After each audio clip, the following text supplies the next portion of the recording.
Excellences, Mesdames et Messieurs, bonjour à tous.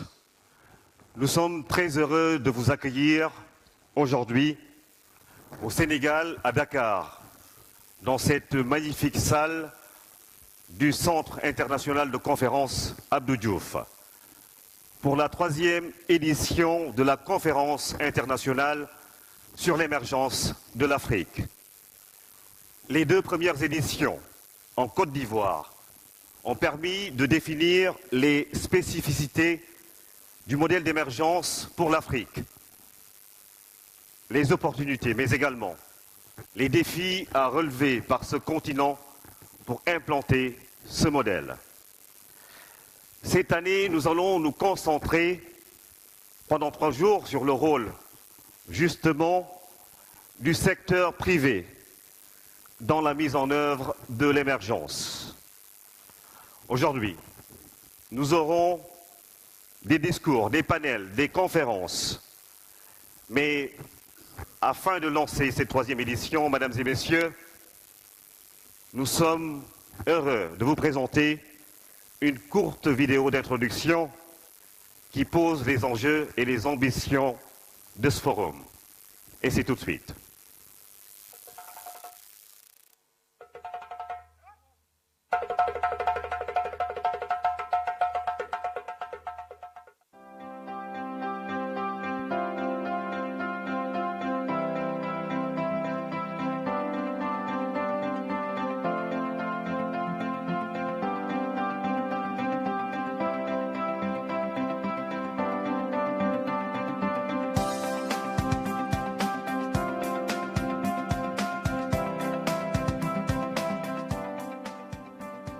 D'améliorer le niveau de vie des populations. De nombreux pays africains se sont engagés dans une démarche plus volontariste et ambitieuse à travers la définition et la mise en œuvre de plans d'émergence. Cette nouvelle Afrique se veut plus dynamique, plus ambitieuse, plus innovante et plus présente sur la scène mondiale.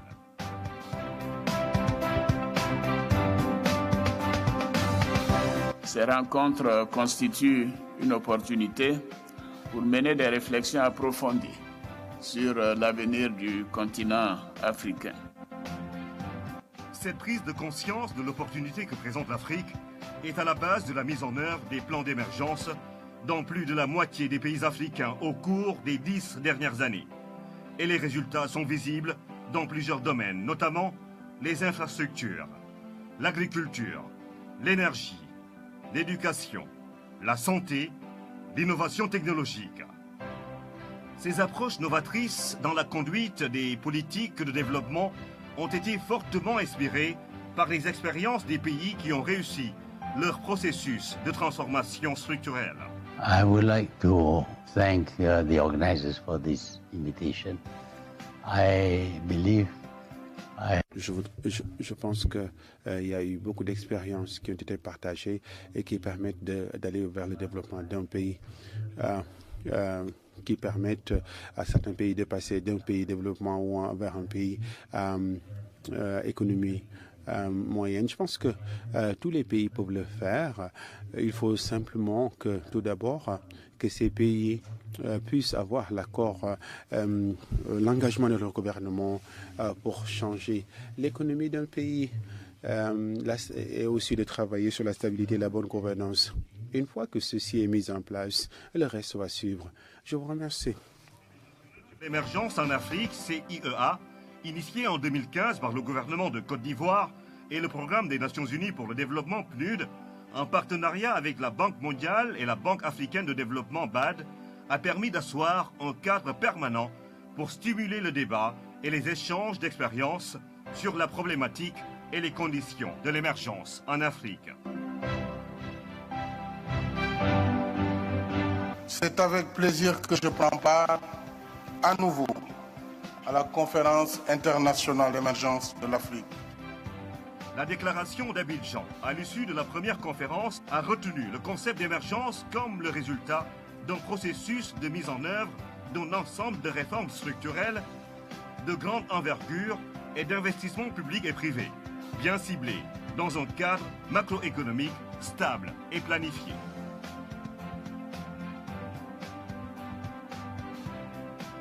de nouveaux cadres d'analyse ont été pensés à l'échelle des pays pour accompagner les plans d'émergence en mettant l'accent non pas seulement sur les performances globales, comme le taux de croissance ou encore le revenu par habitant, mais également et surtout sur les dynamiques de transformation structurelle en cours. En analysant les premiers résultats de la mise en œuvre des plans d'émergence, deux catégories de pays se distinguent en Afrique. D'une part, les pays qui sont les plus avancés dans la marche vers l'émergence. À travers les années, ils ont su s'appuyer sur une ambition forte et partagée, bâtir un cadre institutionnel inclusif et initier une dynamique soutenue. Il s'agit notamment de l'Afrique du Sud, du Botswana, du Cap-Vert, du Maroc, de Maurice, du Rwanda et des Seychelles. D'autre part, les pays qui, dans la dernière décennie, ont connu des avancées rapides dans leur trajectoire vers l'émergence. Il s'agit de la Côte d'Ivoire, de l'Eswatini, de l'Éthiopie, du Ghana, du Kenya, du Lesotho, du Mozambique, du Nigeria, de Sao Tomé et Principe, de la Zambie et du Sénégal.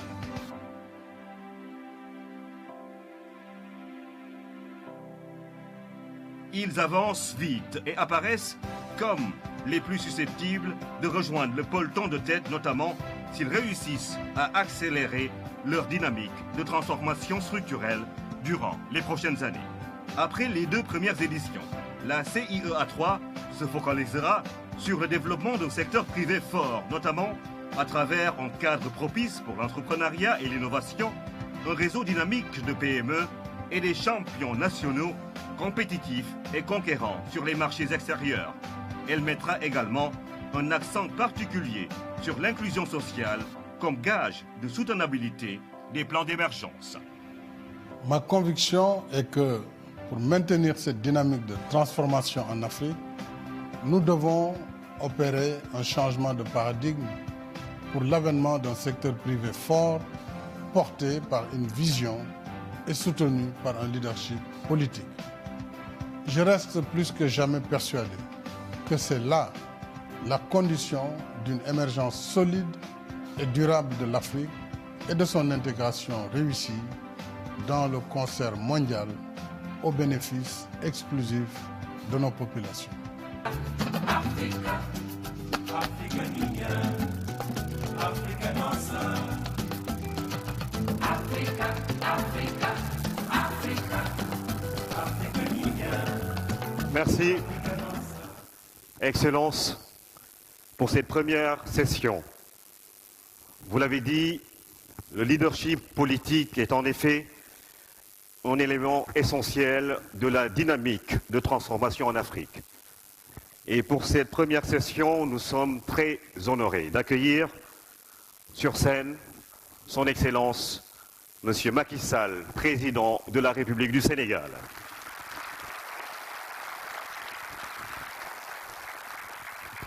Son Excellence, M. Ibrahim Boubacar Keïta, président de la République du Mali.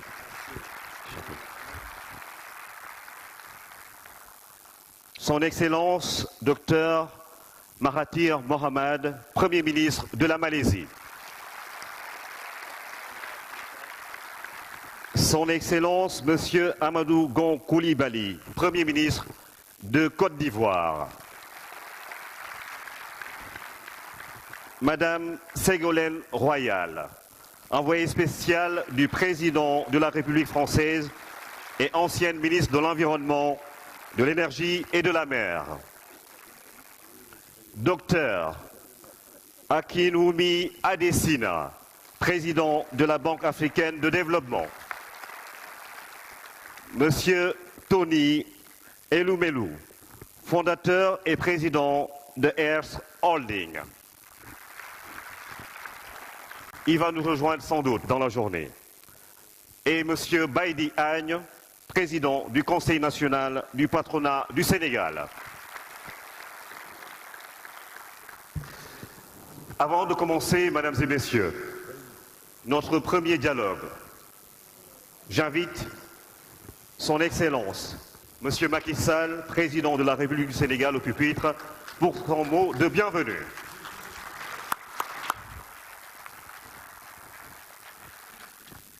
Merci, c'est bon.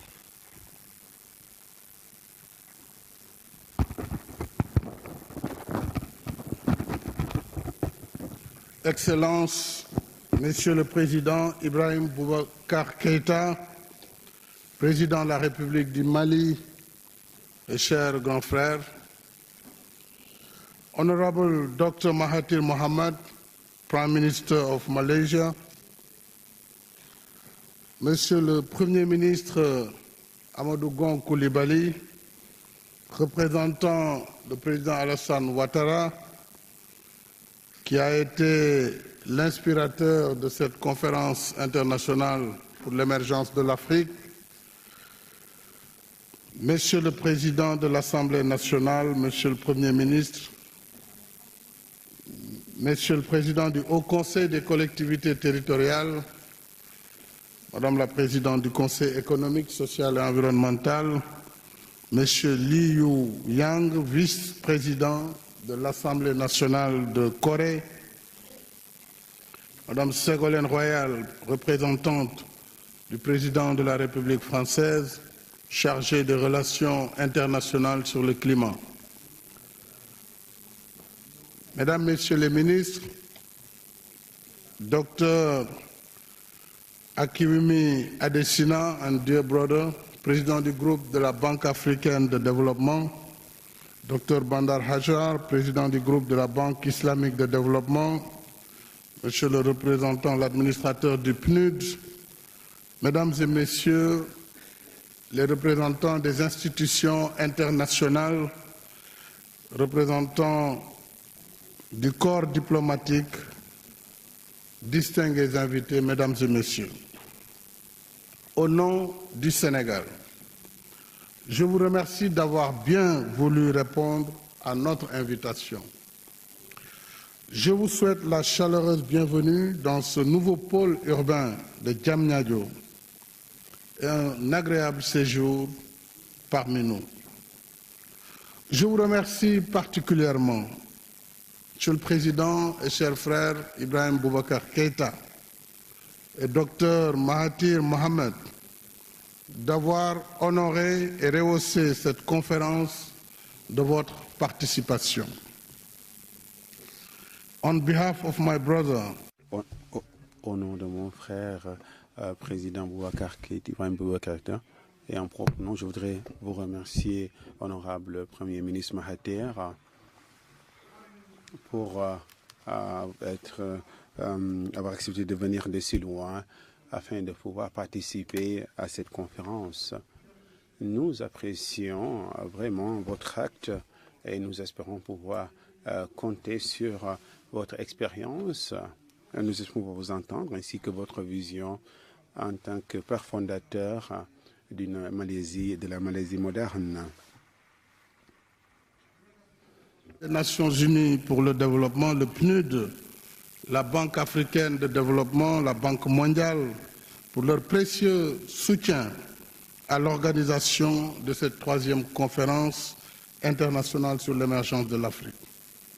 Nous sommes réunis ici, animés d'une foi solide, la foi en une Afrique qui refuse la fatalité du sous-développement.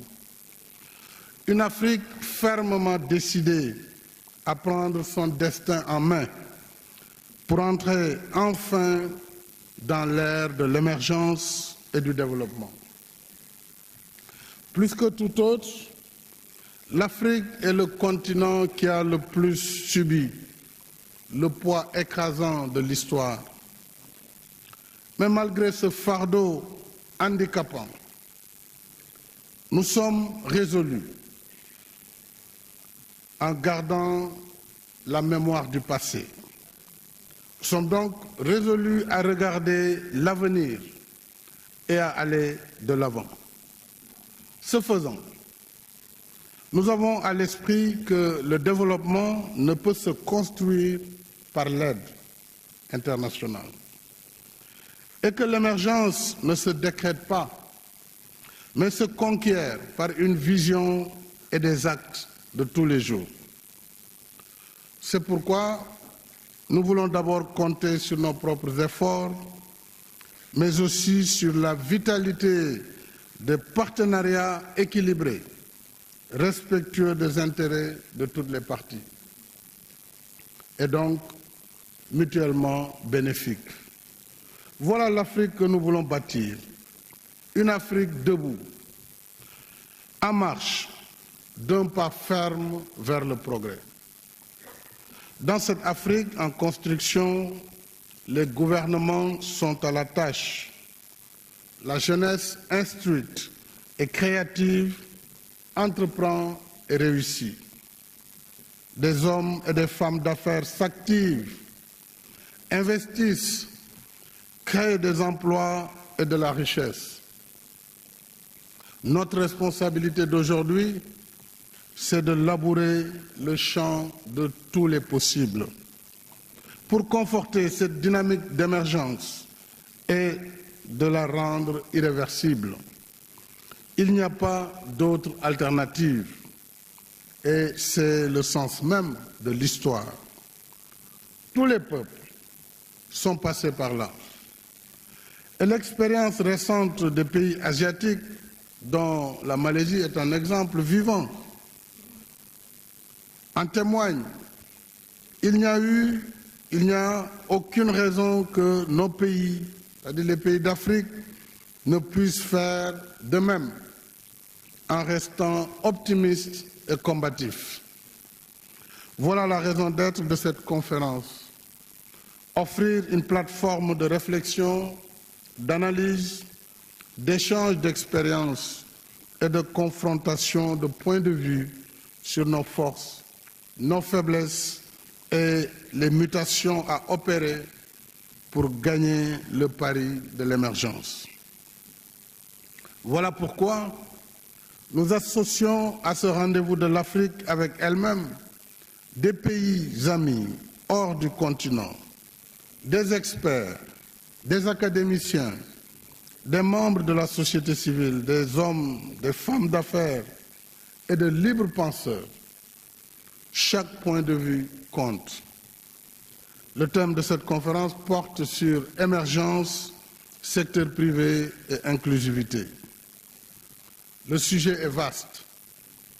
Il suggère plusieurs questionnements sur les conditions mêmes de l'émergence, la mobilisation des ressources pour le financement du développement, l'accès au crédit, le rôle de l'État, la place du secteur privé dans le développement, les rapports entre secteur privé national et secteur privé international, et enfin, sans être exhaustif, les inégalités sociales. D'où la question sur la finalité même de la croissance et le rôle de l'État dans l'inclusion sociale. En Afrique, le financement public reste encore la principale ressource lorsqu'il s'agit de réaliser de grands projets structurants. Autoroutes, projets routiers, portuaires, aéroportuaires ou énergétiques. Pour nos pays, la première équation à résoudre est de savoir où trouver l'argent utile pour réaliser ces grandes infrastructures, certainement dans le budget national, par la mobilisation de l'impôt, ce qui requiert deux impératifs au moins. D'abord, lutter pour l'acquittement équitable de l'impôt par tous les redevables, y compris en limitant le congé fiscal abusif. L'impôt doit être payé là où l'activité crée de la richesse et du profit.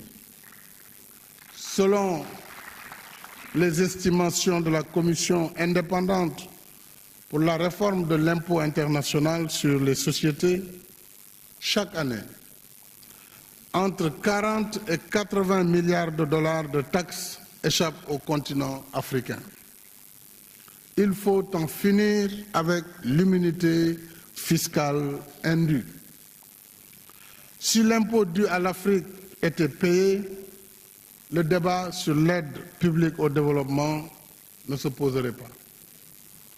L'Afrique est donc fondée à réclamer plus d'équité entre les droits légitimes de l'investisseur et ses obligations fiscales vis-à-vis du pays hôte. Ensuite, il convient d'agir plus fermement contre l'évasion fiscale et les flux financiers illicites. Au titre de mon mandat de président en exercice du NEPAD, j'ai souvent porté ce message au sommet du G7 et du G20 pour une meilleure coopération internationale dans ce sens. Et je salue à ce sujet les initiatives de l'OCDE sur la fiscalité internationale, initiative soutenue par le Fonds monétaire international et la Banque mondiale. Pour les pays en développement, africains en particulier, la révision des règles du système fiscal international devrait inclure 3 priorités essentielles. L'assistance technique en matière d'identification des besoins de réforme et de planification stratégique. Le renforcement des capacités des administrations fiscales, y compris le soutien à la dématérialisation des procédures et formalités. Enfin, le soutien à la révision des codes miniers et des codes des hydrocarbures pour des contrats plus équitables qui rémunèrent l'investisseur et génèrent des ressources conséquentes pour l'État. L'emprunt constitue bien sûr la seconde source de financement du développement. Mais une évidence s'impose sur ce plan à nous. Le cercle des partenaires se réduit lorsqu'il s'agit de bâtir des infrastructures majeures, indispensables à la réalisation de l'objectif d'émergence. Alors, l'Afrique qui se développe, qui a, je rappelle, une superficie de plus de 30 millions de kilomètres carrés, qui doit assurer son développement, doit nécessairement élargir la base de ses partenariats. À cette fin, il ne peut y avoir ni chasse gardée, ni exclusivité, ni exclusion. Tous les partenaires, publics et privés, traditionnels et nouveaux, sont les bienvenus sur le continent. Si je prends l'exemple de notre pays, quelques réalisations majeures du plan Sénégal émergent portent l'emblème de ce partenariat ouvert et diversifié. C'est le cas, entre autres, du Dakar Arena, du parc industriel et du parc des expositions internationales de Diamniadio, de l'aéroport international Blaise Diagne, de l'autoroute Ila Touba et du train express régional dont nous avons réceptionné la première tranche le lundi dernier. Je n'oublie pas la problématique de l'industrialisation. Elle est capitale. Une Afrique en quête d'émergence ne peut se résigner à la seule exportation des matières premières brutes, souvent mal rémunérées et à des prix aléatoires. L'Afrique qui émerge est une Afrique qui transforme ses matières premières pour créer des chaînes de valeur, générer des emplois et vaincre le chômage endémique des jeunes. Nous devons réformer, innover et poursuivre les efforts d'amélioration de l'environnement des affaires pour attirer plus d'investissements privés et saisir les opportunités de délocalisation d'entreprises. Plusieurs pays africains, dont le Sénégal, se sont ainsi engagés dans la création de parcs industriels et de zones économiques spéciales. Notre pays s'est lui-même inspiré d'autres qui l'ont précédé sur cette voie. En même temps, les politiques publiques de nos pays devraient continuer à soutenir la naissance et l'épanouissement d'un secteur privé national viable et compétitif. C'est aussi un impératif de premier ordre sur la voie de l'émergence. Cet élan, mesdames et messieurs, est aujourd'hui en cours. Il est incarné par des hommes et des femmes d'affaires africains qui investissent non seulement dans leur propre pays, mais aussi ailleurs en Afrique et dans le monde. Et je voudrais saluer tous les champions d'Afrique du secteur privé qui rayonnent à travers le monde. Ces hommes et ces femmes sont une source d'inspiration pour nos jeunes entrepreneurs et des partenaires fiables de nos États et du secteur privé international. Ils savent marcher au rythme exigeant du fast track et délivrer à temps des projets d'envergure et de qualité. Aux côtés de leurs partenaires étrangers, les entreprises sénégalaises qui travaillent sur le projet du train express régional nous ont donné un bel exemple de coopération et surtout d'efficacité. J'en viens maintenant, pour terminer, à la problématique de l'inclusion sociale. Elle reste un défi majeur pour les pouvoirs publics. En Afrique comme ailleurs, elle pose frontalement la question de la finalité de la croissance. Quand des couches sociales vulnérables sont laissées pour compte, cette question appelle des réponses adaptées au contexte de chaque pays.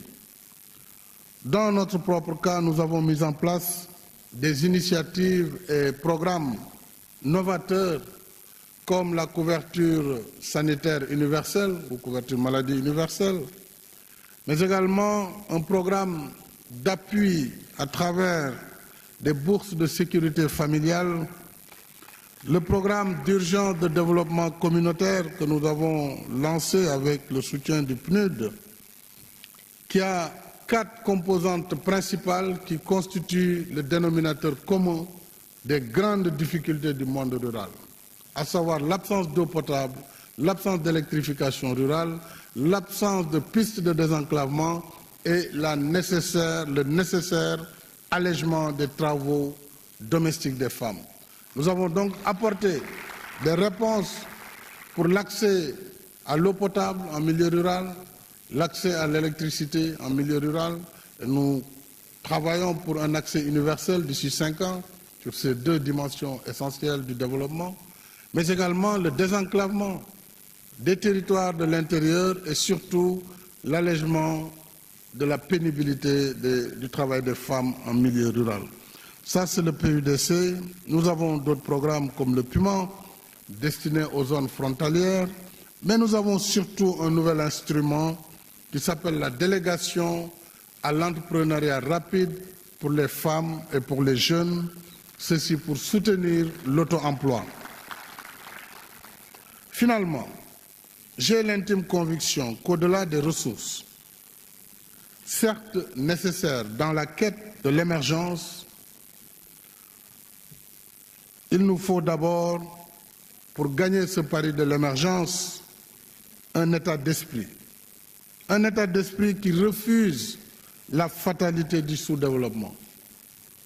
Un état d'esprit qui bouscule les certitudes, qui remet en cause les idées reçues, qui requiert de l'audace et une culture assidue du résultat. La quête de l'émergence procède ainsi d'une vision à long terme et d'un engagement qui traduit cette vision en actes.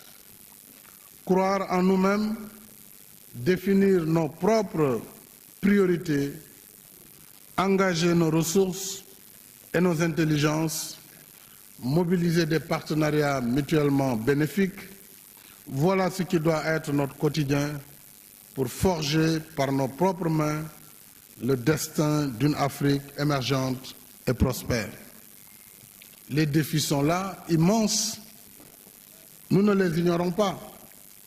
Mais le champ des possibles pour relever ces défis est encore plus grand.